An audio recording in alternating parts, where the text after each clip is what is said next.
Good morning. Oh, wow, morning. So good morning all and welcome back to my channel. I am here with you today with another bullet journal video. Excuse the hair and makeup, one day I promise I will get dressed up for these intros. So what are we doing today? Well, we are doing a how-to guide on how to draw sunflowers. So as you'll see from my previous video, I've used sunflowers as my July theme, and it's something that's really easy and really basic to draw, but when I first started the theme I was quite intimidated by it. I can't draw, I'm terrible, I was rubbish at art class, but this is such an easy thing to do that I wanted to share with you guys how I do it. So without further ado, let's get started. Oh, and if you like the tutorial or you give it a try, don't forget to give it a big thumbs up and tag me on Instagram. It's @1_officiallysarah. So enjoy. So the pens I'm going to be using are as follows: 2 dual tip brush pens from WH Smith's in yellow and orange, 2 of the Crayola Super Tips in orange and brown, and the Tombow 062 in pastel yellow. I'll also be using the Wilko watercolour pencils in orange and brown. To start off with, you draw the centre circle and start adding the first layer of petals. It doesn't matter if some of them overlap, because that just adds to the dimensions. You then go in and add the second layer behind it. Again, it doesn't have to be super neat. Then in the centre, all I'm doing is adding in the outer petals' bottoms. And this will just add dimension and make it look a little bit more realistic. So once you've done all the insides, you can go in with the colour.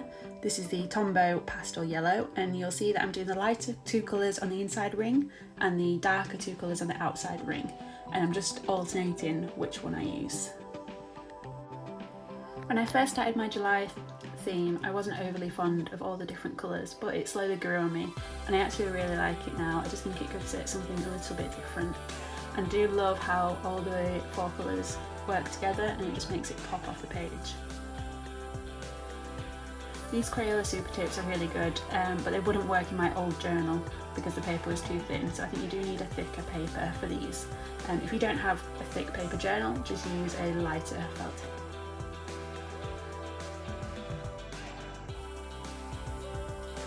So don't forget to get the centre points as well that you drew on earlier with the various colours.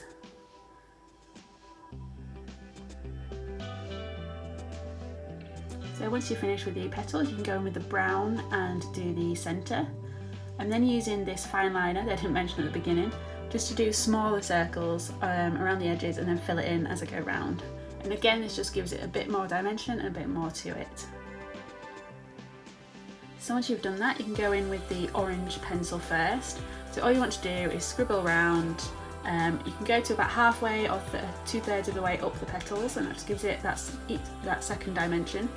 And then this is the magic bit. This is the brown pencil, and you just want to go a couple of millimetres above the centre, and it makes the leaves look as if they're curving inwards. And that really is the bit that makes this look really good. So I've just rushed some leaves in. They're not neat, they're not good, but once I colour them in, you'll see how the colours of the sunflower pop against the page. And these are the Crayola Super Tips, if you're interested.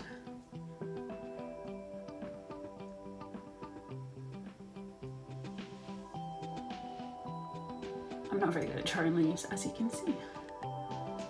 So that is the finished product, and there you can see my step-by-step guide on the left. And as you can see from the different steps, it's the brown that makes it. So thank you so much for watching this video. I hope you found it useful, and I'll see you next week.